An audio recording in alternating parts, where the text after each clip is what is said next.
Med tem postnim časom poskušajmo biti bližje osebam, ki preživljajo težke trenutke, bodimo jim blizu z naklonjenostjo, z molitvijo in solidarnostjo.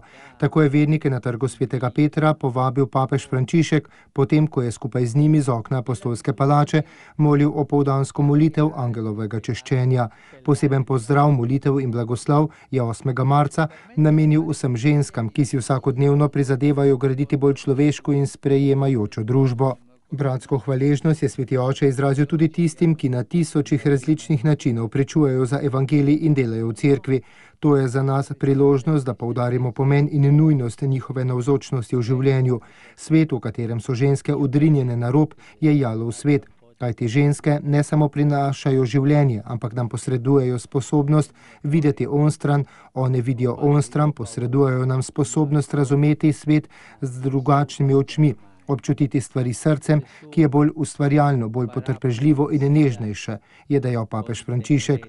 V nagovoru pred molitvijo pa je razložil evangeljski odlomek 3. postne nedelje.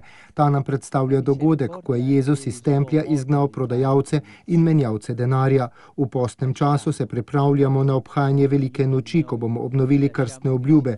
Hodimo v svetu kot Jezus, je spodbudil papež Frančišek. Iz vsega našega bivanja naredimo znamenje njegove ljubezni do naših bratov, zlasti najšibkejših in najrevnejših.